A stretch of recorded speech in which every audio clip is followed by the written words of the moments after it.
कक्षा 8 विज्ञान में हम प्रारंभ करेंगे पाठ नंबर 5।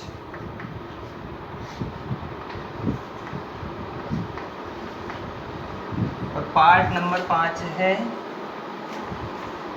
कोयला एवं पेट्रोलियम।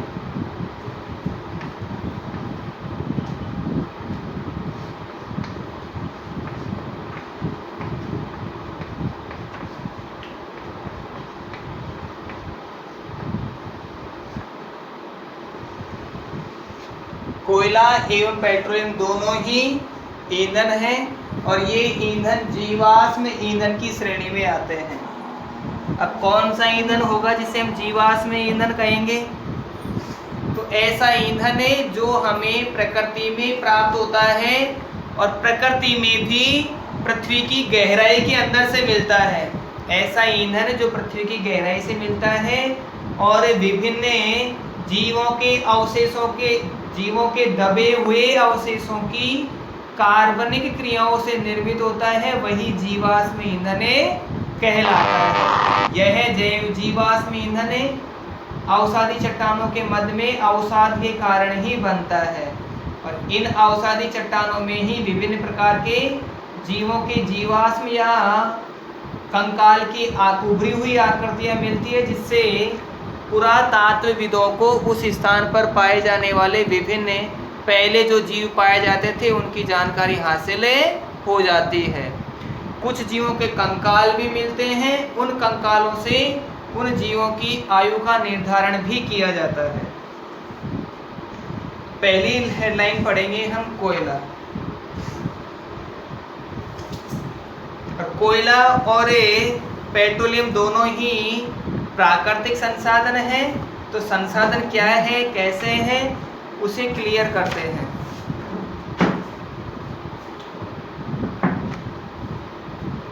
संसाधन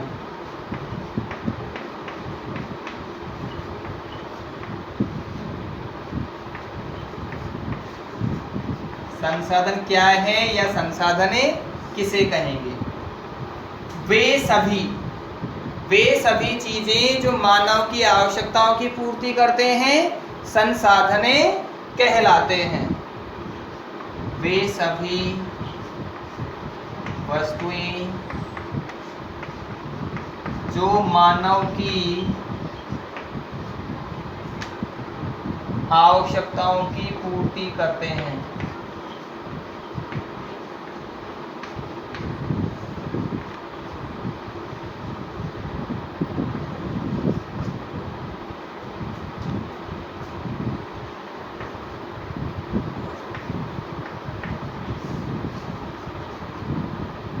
उन्हें संसाधन कहते हैं।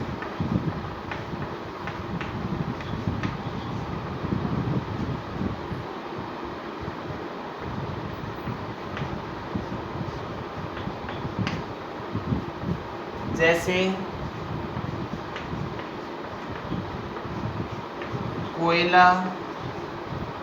कोयला हमारी ईंधन की आवश्यकता की पूर्ति करता है। इस पेट्रोलियम के अंतर्गत डीजल, पेट्रोल, कोलतार, स्नेहक, ग्लिसरीन, वो पेट्रोलियम जेली, वैसलीन आदि सभी इसी के अंतर्गत आती है। पेट्रोलियम वन, मृदा, जल आदि ये सभी संसाधन कहलाते हैं। ठीक जिस प्रकार इन्हें संसाधन कहते हैं, मानव भी एक संसाधन होता है, क्योंकि एक मानव दूसरे मानव के किसी न किसी रूप में काम में आ ही जाता है। यदि हम हिल मिलकर या मिलजुल कर भी कार्य करते हैं तो हम किसी दूसरे व्यक्ति के लिए एक संसाधन की बाती ही होते हैं। संसाधनों के प्रकार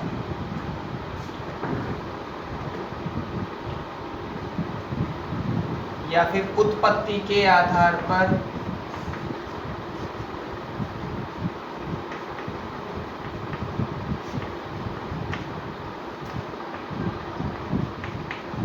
संसाधनों के प्रकार।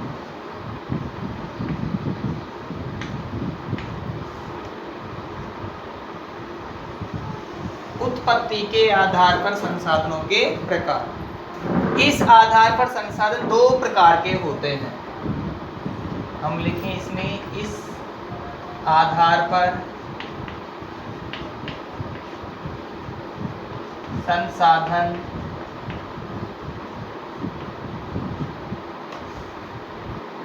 दो प्रकार के होते हैं।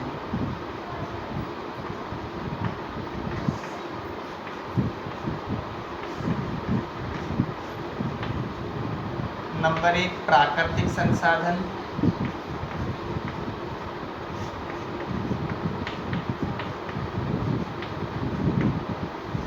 और नंबर 2 होता है कृत्रिम संसाधन।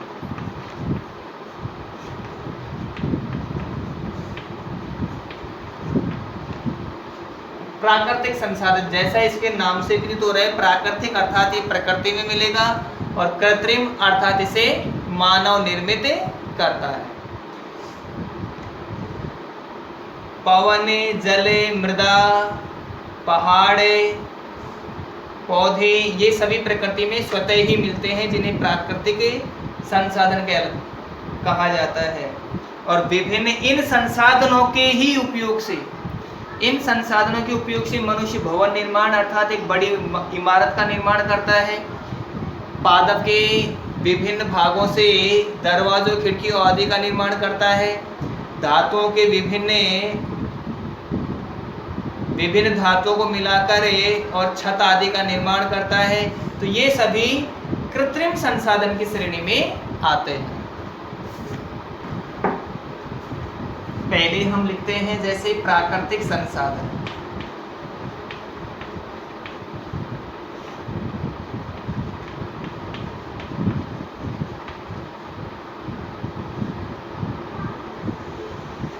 प्राकृतिक संसाधन वे संसाधन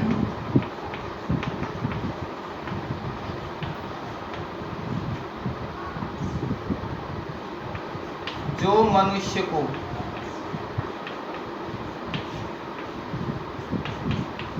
प्रकृति से प्राप्त होते हैं, जो मनुष्य को प्रकृति से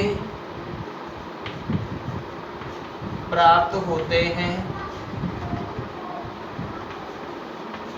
उन्हें प्राकृतिक संसाधन कहते हैं।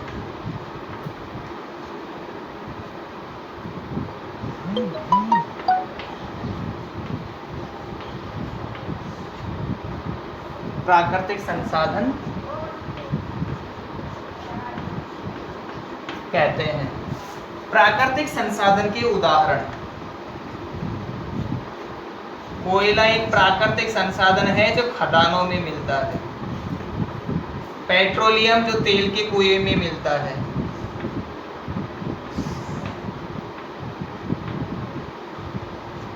वन अर्थात बहुत सारे पौधों का एक झुरमुट होता है, समूह होता है, वन या जंगल कहलाता है। मृदा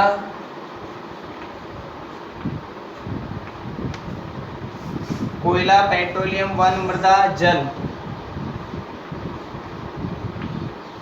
और वायु यानी कि हवा, ये सभी प्राकृतिक संसाधन कहलाते हैं। इन प्राकृतिक संसाधनों में से कुछ संसाधन ऐसे हैं जिनका नवीनीकरण किया जा सकता है, अर्थात एक बार उपयोग में ले लिया जाए तो पुनः दोबारा से भी ये काम में आ सकते हैं, अर्थात ये जल्दी से खत्म नहीं होंगे। सूर्य का प्रकाश भी एक प्राकृतिक संसाधन है। ये कुछ संसाधन ऐसे होते हैं जिनका एक बार में उपयोग ले लिया जाए तो वापस उपयोग में लेना संभव नहीं है। कोयला और पेट्रोलियम दोनों ऐसे संसाधन हैं जिन्हें उपयोग में ले लिया गया तो इनकी मात्रा में धीरे धीरे कमी ही आती है, इनकी मात्रा में वृद्धि नहीं होती है। पेड़ों को हम काट कर और उसके स्थान पर नया पेड़ उगाकर नए वन तैयार कर सकते हैं। अतः वन एक नवीनीकरणीय संसाधन है, अर्थात उसे दोबारा से उगाया जाना संभव है।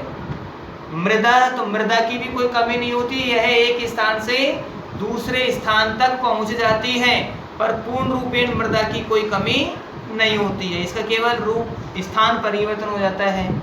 वायु भी एक स्थान से दूसरे स्थान तक बहती हुई रहती है, तो बहती हुई वायु की मात्रा में किसी प्रकार की कोई कमी नहीं आती है। जल, विश्व में कुल जल की मात्रा नियत होती है। अब ये उपयोग के आधार पर किसी स्थान पर कम हो सकती है और किसी स्थान पर ज़्यादा हो सकती है। यदि हम जल का बहुत ज़्यादा उपयोग करते रहते हैं तो जिस स्थान पर इसका उपयोग ज़्यादा किया गया है वहाँ इसकी कमी हो जाती है, और जहाँ इसका उपयोग नहीं किया कम किया जाता है वहाँ इसकी उपलब्धता बढ़ जाती है। और अनावश्यक रूप से बहाया गया पानी नदियों के माध्यम से समुद्र में मिलता है, और समुद्र का जल मनुष्य और अन्य जीवों के लिए किसी भी प्रकार से उपयोगी नहीं होता है। इसीलिए कहा जाता है कि पेयजल या फिर शुद्ध जल की लगातार कमी होती जा रही है। नेक्स्ट बिंदु है कृत्रिम संसाधन।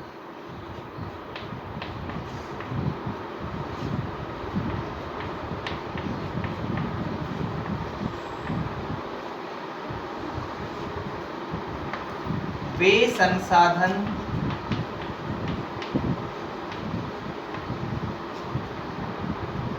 जो मनुष्य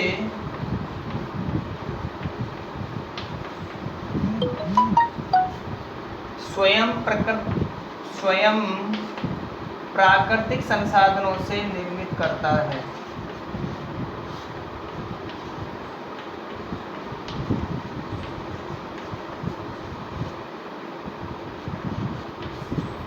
प्राकृतिक संसाधनों से निर्मित करता है,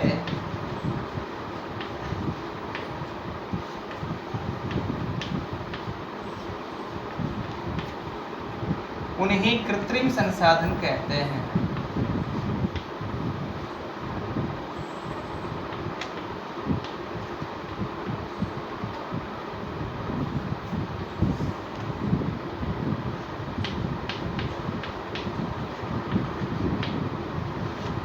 संसाधन कहते हैं।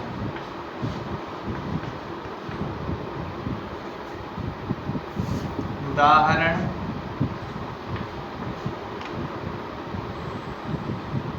इमारत का निर्माण। इमारत के निर्माण में मनुष्य प्राकृतिक संसाधनों का ही उपयोग करता है।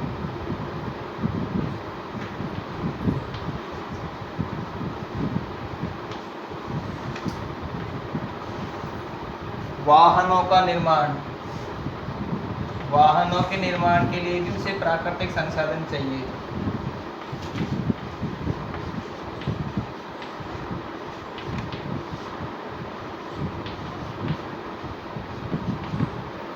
आदि ये संसाधन हो गए उत्पत्ति के।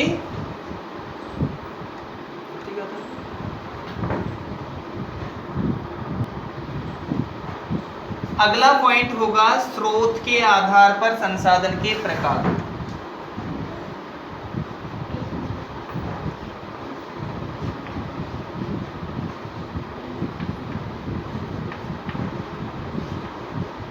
स्रोत के आधार पर संसाधनों के प्रकार।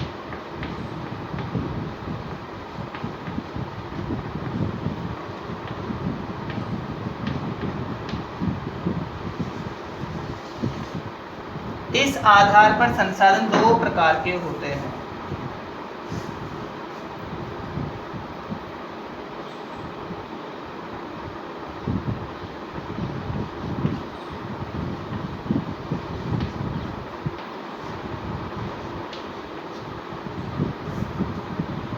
संसाधन दो प्रकार के होते हैं।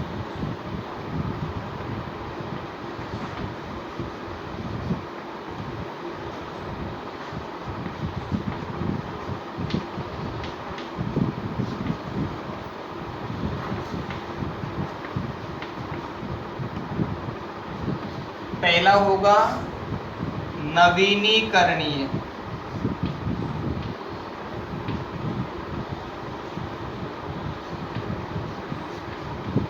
नवीनीकरणीय संसाधन अर्थात ऐसे संसाधन हैं जिन्हें एक बार उपयोग में लेने के पश्चात पुनः चक्रण किया जा सकता है, नवीनीकरणीय संसाधन कहलाते हैं।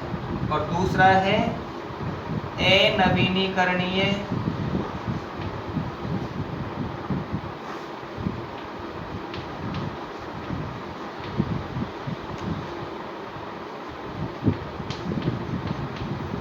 संसाधन। इन्हें नव्यकरणीय और अन्वयकरणीय संसाधन भी कहते हैं। और नवीनीकरणीय को हम अक्षय संसाधन, इसे अक्षय संसाधन यानी कभी कमी नहीं होगी।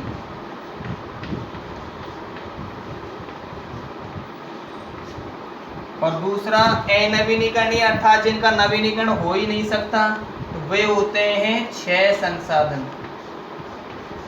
अर्थात इनका एक बार उपयोग में ले लिया तो क्षय अर्थात इनकी निरंतर कमी ही होती रहेगी।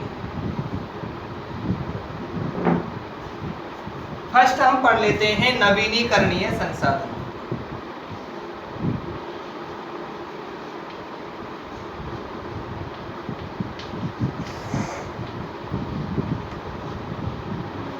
नवीनीकरणीय संसाधन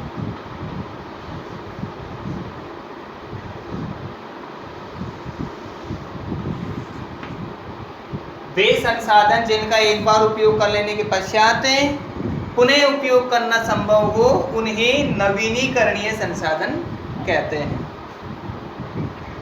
वे संसाधन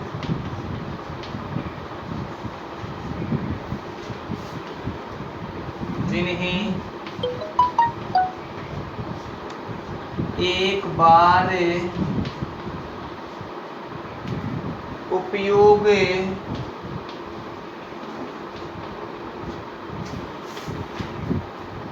में लेने के पश्चात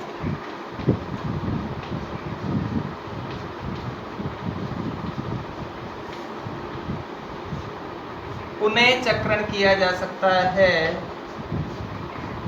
या पुनः चक्रण करके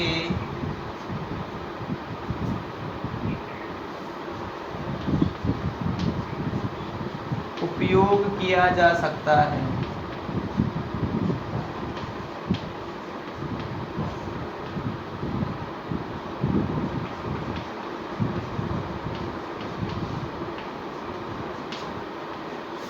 उन्हें नवीनीकरणीय संसाधन कहते हैं।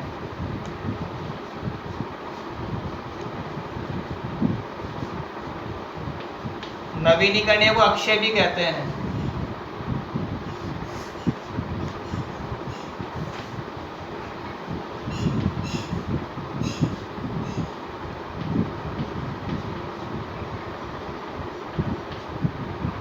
इसके लिए उदाहरण होंगे वन, एक बार वनों को काट दिया जाए तो दोबारा वन लगा, नए पेड़ लगाकर वन को बसाया जा सकता है। सूर्य का प्रकाश कितना भी हम उपयोग कर लें कभी कमी नहीं होने वाली। सूर्य का प्रकाश, जल की मात्रा भी स्थिर रहती है, बस इसकी उपलब्धता किसी जगह पर कम और किसी जगह पर अधिक हो सकती है। वायु और मृदा में भी कोई कमी नहीं होगी आदि।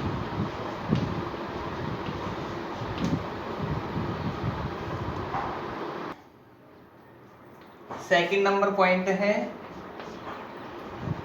अनवीनीकरणीय।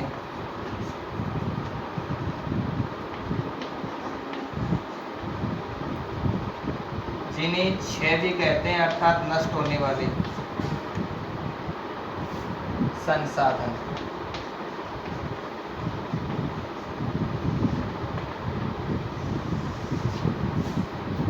वे संसाधन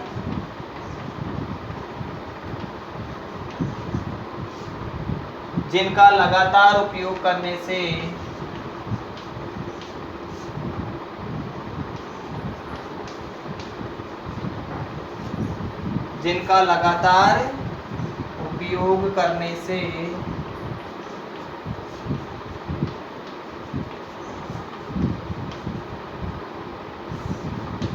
वे भविष्य में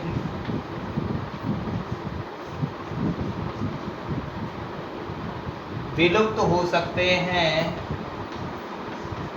विलुप्त या समाप्त हो सकते हैं।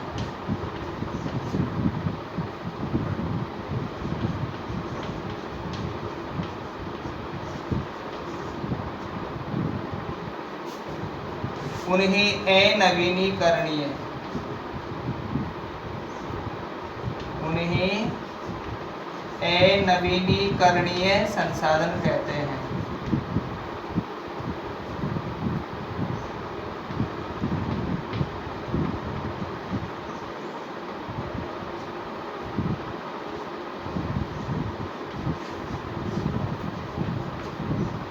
इनके उदाहरण होंगे, कोयला आपने एक बार जला दिया तो फिर राख बनेगी, दोबारा कोयला नहीं बनेगा, ये ध्यान रखना। पेट्रोलियम, एक बार मोटरसाइकिल 10 किलोमीटर तक चला दी तो पेट्रोल जलेगा, वो जलेगा ही, दोबारा धुएं से नहीं बना सकते आप।